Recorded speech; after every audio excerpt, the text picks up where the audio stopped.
Today we are going to be talking about the D&D Starter Set Heroes on the Borderlands and why and how it's the perfect way to begin playing D&D, especially with your kids. Hey, my name's Chad with Dad Rolls Initiative.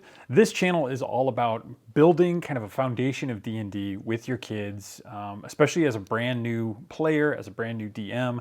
Some of the things that we're going through as a family, some of the things that I'm going through as a DM, trying to learn this, trying to figure it out, and kind of all the trips and stumbles and gear that I'm acquiring along the way. So first tonight, what we're going to do is get into a little bit about the starter set. This is what I first bought, let's call it a couple of months ago now, to try and learn this game, to try and get my kids going in it, and it's been fantastic. And this is so far the only thing we've really done. There's been a couple of kind of one-shots here and there, and we've brought friends in and done side quests type of things that aren't necessarily in this starter set.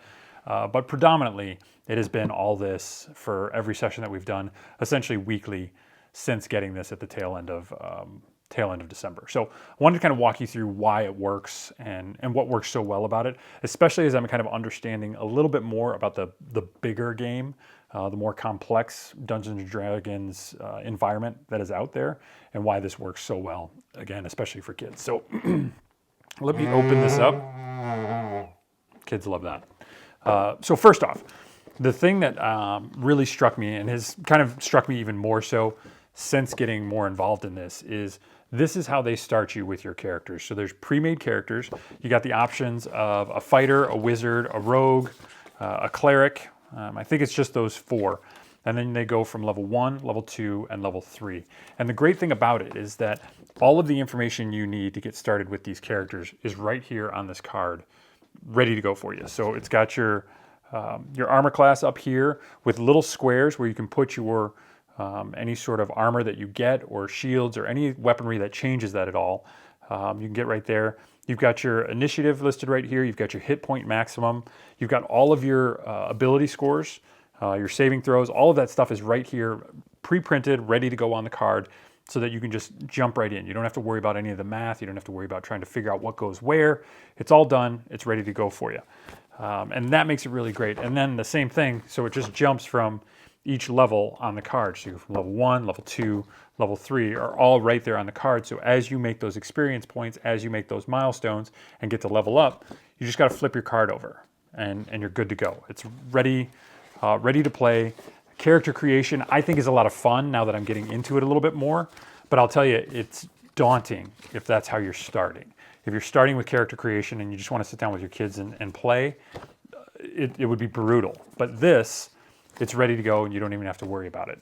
The second thing that I think is really good, and again, I didn't take advantage of it nearly enough, is that they have things like this included in here. So this is a quick start guide, runs you through a lot of the things that you're going to see in there, the different components, and what they're used for, why they're in that box for you, along with just some basic kind of understanding. If you're the character, this is what you're going to kind of do. If you're the dungeon master, this is what we want you to do just so you can get started.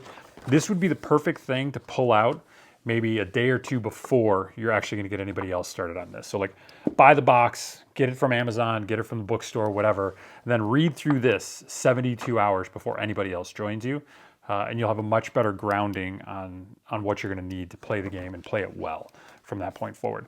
One of the things they're going to tell you is to go through the play guide, which talks about all sorts of the kind of mechanics of what the game is going to be. So your equipment cards, talks about the card and everything that's on the card and what you're going to need to understand from there. Talks about all those elements that you need. It also talks about kind of what the different spells are, talks about the rules glossary, has examples of what play looks like. So you kind of understand what the back and forth, the dynamics are supposed to be. But it just goes through the entire thing, what the dice are for, what an ability check is, what a difficulty check is, all of these elements of the game, but broken down in really small, kind of bite-sized, easy to digest pieces are right there in the play guide. Then there are also, in super easy, digestible fashion, these adventure booklets. So these are the 3 environments that you'll find inside the Heroes on the Borderlands. You've got the Keep on the Borderlands, you've got the Wilderness, and then you've got the Caves of Chaos. Now, all of these are broken down in exactly the same way. So it tells you what the DM says, what the DM is seeing, the different areas that you're going to be going through, and kind of what that whole environment looks like. And if you get a chance to read these beforehand, before actually going into gameplay, you're going to do a much better job of sort of understanding what the entire environment's going to look like, and being able to play off of those areas and your players while you're in those areas, if you kind of know what's coming, really. So that's super helpful. And I will tell you very honestly, as somebody who is stuck almost exclusively word for word to the text, as a beginner, this is kind of a comfort zone type of thing. Apparently, as you get better at this, apparently some of the folks that have been doing this for a long time, they really want to expand on this. They really want to open that arena and let the players kind of go in every direction and do whatever they want. I'm obviously not comfortable doing that as a DM. I don't know that my kids are comfortable doing that as players yet. So we do kind of stick to the roles. Now, once they get inside the caves, for instance, something like this, once they get inside those caves, they can choose where they want to go, right? Like they can go left, they can go right. I have the full layout here and an understanding of what each one of those caves means. So it's easy for me to play whether they go to cave 1 or they go to cave 5 first. I have the readouts for both of those caves ready to go. So you can still improv it a little bit, you can still play with it a little bit, you can still give them a little bit of autonomy, but you are still within a really well-defined structure that doesn't leave new players kind of floundering on their own, trying to figure out, well, what's interesting about this, hole in the wall. It's all in there, and it's really easy to get through. And that makes it really helpful that you can kind of get into the game and just start having some fun. The other part that's really awesome is that each one of these environments also comes with its own detailed map. Now, these detailed maps are also gridded out. So if you want to do the whole, 30 feet of movement and where are you in relation to the monsters or in relation to that and this, great. You absolutely can do it with these maps because they are all gridded top to bottom. There are maps for every environment. So you've got every cave map that's in there. You've got the wilderness that's in there. You've got different areas inside the keep that are in there. It's just incredible. There's a ton of maps delivered along with this set. You can see them all here. Double-sided maps available, and they're really beautiful looking. They've got lots of depth to them. There's lots of different things. Like my kids will often get down over top of them and look at the, well, there's a pile of bones over there, and there's these rags and stuff over here. Like, what is that? What is that? And they'll ask me questions, which is kind of what they're supposed to do, and they're showing interest in wanting to kind of investigate. But I don't think without the maps that they would be able to do that, and I'm certainly not going to be able to describe it as well as the maps are showing it. So it's super helpful to have these available again, especially for new players that don't know what parts of the environment need to be talked about, don't know how to kind of lead players through this environment so that they're picking up the right clues and they're looking in the right places and they know when to investigate or how to investigate or what that creepy thing is over in the corner. I'm not good at getting through that, but with this and then the text, you can get that all out there. And my kids have missed very little of the necessary information because it's all pretty detailed and make sure that the story is kind of moving forward regardless of how clumsy I am at putting it out. There are also some really great little handouts in here for when they're back in the keep. So they've got different things that they can buy, different musical instruments, different things that they can use for the adventure. They've got their weapons here. Great artwork, so the kids get really excited about, like what does a maul look like and what's my longsword going to be, and they get the opportunity to actually buy these and go through there. But all of these printouts are a part of this set also. So it just it adds a little bit more flavor to it. When they go into the inn, when they go into the tavern, they can actually look through a menu that the tavern would have, and you could probably get a little bit more fun with this and like crumple these all up and make them look real ragged, kind of burn around the edges or something, give them a little bit more life. But right now, even just this looks great to the kids, that there's a tangible item to get in your hands. And I think that's one of the things, if I'm going to, I guess, kind of bracket this, one of the things that makes this set so great, especially for kids, is there's stuff that they can have. So for everything that you're dealing, there's things that they can hold, and whether that's the gold pieces that they have, whether it's the health that they have, there's little hearts that go along with it that allow you the opportunity to show them what 5 hit pieces look like, or 5 hit points, right? So they actually hold this in their hands and know, like, oh, I'm giving this to you because I got injured. There's little little balls of fire for heroic inspiration. All of this stuff is in this set so that there's something to hold on to. Now when we get into kind of the token side of things, all of the monsters, everything that you're going to run across, all has tokens that they use to go through. So here's your owlbear that you see in one of the caves. Here are, gosh, I think these are cultists. Here are cultists that you're going to see in there, numbered and lettered so that you can talk about the different ones. Like, hey, that's cultist C that I'm going to attack on this one. It's all in there. It's got little artwork for the players so that they can be on the map and actually move themselves through the map if you want to get that way. Again, there's the gold pieces that are in there. So they have actual tangible gold pieces. The other thing that I think is really great is when you're talking about the NPCs that you're coming across, right? So you have the opportunity to have an actual NPC card in there that shows exactly who they're talking to. And then for us, the DMs, on the back, it shows the important information from that NPC. It shows why that NPC is important, what they need to know, what they need to talk about. It's all in there. It's ready to go. So you've got every NPC that's talked about, it's in there. You've got all your spells are in here. There's a card for every one of the spells, and on the back of the card, it tells you what the spell does. Again, I don't know this stuff, so it's really helpful, especially while you're playing the game, to be able to flip over that card and know exactly what spell is there, what it does, what it doesn't do, what it's going to work for, what the points are, the damage is for it. It's great. Same thing for the magic items. There's a little card for them ready to go, and you see that it's got the modifiers right there also, all the way down to regular equipment. You've got your equipment in there, and on the back, it tells you what that equipment does. So again, super simple. As long as you can read, you can get through this kit.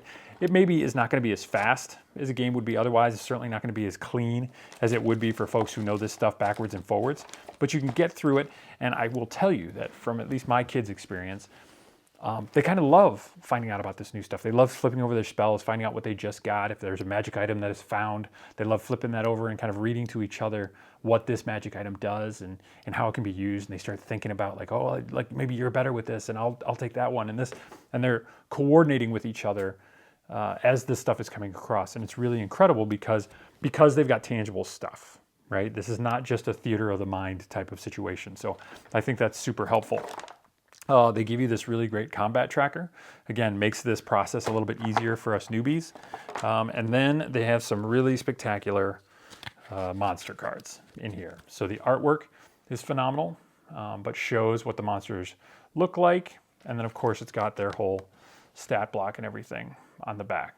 So again, super simple. You don't have to have the monster manual. You don't have to get into all the extra stuff that would be necessary to run this game if you were going to go just with a theater of the mind, or if you were going to go on your own homebrew or something like that. This has everything you need to be able to run this game pretty much just by reading it out to your players.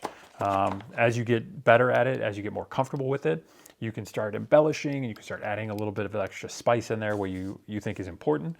You can add some stuff to it, especially for many of the other books or things that you read or story elements that you want to. That can all be kind of peppered in there accordingly, but at least you've got that basic framework down. You've got the foundation to tell this entire story written out right in front of you, and it makes it really, really comfortable to be able to work with your players. And again, your kids will have a much better time with it because they don't have to imagine that something is happening. They don't have to think about, well, I don't remember what I had last time, or I don't remember what that looks like, or how this works. You can put it in front of them every time. And I mean, you see this even from the bigs, right? Like when they get up there, they put down the miniature of the big monster they have because everybody's wowed by the actual tangible thing in front of them that they can see and touch. This is the same thing, right? Like getting a magic item means a lot more when they can actually see what the magic item is, when they can read about what that magic item does, when they find out, hey, this is a new spell that you've acquired, and this is what the character you just talked to looks like, and this is what the monster looks like that you're going across. It just helps them get more immersed in the game, especially as newbies. Again, I'm going to say that over and over again. This starter set is exactly that. It is a starter set, and it is perfect for anybody who wants to begin this game. You can find it on Amazon. I want to say it's like $50, which it didn't seem like much to me. Like we spend half that on board games that these kids don't play again, a week later. But this game has kept them going for a long time with the amount of information that is in these starter guides and these adventures. I mean, you've got, I would say, bare minimum, 10, 15 hours worth of play here just getting through this adventure. And then you've kind of opened them up to much bigger and broader things that you could probably start, if again you're comfortable with it, investigating some of these areas that they don't necessarily have storylines for yet. You can use some of these maps and just build out your own adventures with the different monsters that you've already got, and you can go from there. Once you get interested in this, you can pick up your player's guide, you can pick up your monsters manual, you can pick up the Dungeon Master's guide and add more. You can build on what you've created with this, but this is where you start. This is that foundation, and I will tell you, it's exceptionally complete. It's got everything that you need to get started. My one suggestion would be just do it a few days beforehand. I tried to rip open the box and go right then, and it was a little slow moving. It was a little lethargic right off the bat. If you'd had 24 to 72 hours before anybody hit your table to get started, light years beyond what I was doing. So that's my advice. That's what it looks like. We are probably 3 to 4 sessions away from completing this one, and then we'll be moving on to our next starter set, which I will tell you about when we get to that point. I also got all of my Beetle and Grimm stuff come in, and I have my next video is going to be a bunch of the DM manuals, campaign journals, session notes, little books that are out there. I got probably 5 or 6 different kinds of them, and I'm going to tell you what I like and dislike about some of them and why some of them are working for me right now, and I think some of them might be a little bit more advanced for maybe in the future. But that's something that'll be coming. If you like this sort of content, you want to hear more about D&D and kind of learning the process, especially with kids or kind of trying to get into this as a new Dungeon Master, definitely subscribe to this channel, like this video if you can, leave a comment down below if you're doing this stuff, if you're interested in doing this stuff, if you have any questions about kind of my process so far, and certainly hit that bell so you get notifications every time we put out a new video. We're edging around like once a week right now. Our hope is to kind of maintain that as we go through. Especially with all the game playing that we're doing and getting you as much information as I can as I'm cycling into this, okay? Thank you very much. Again, thank you very much for watching. Subscribe. I'll see you in the next one.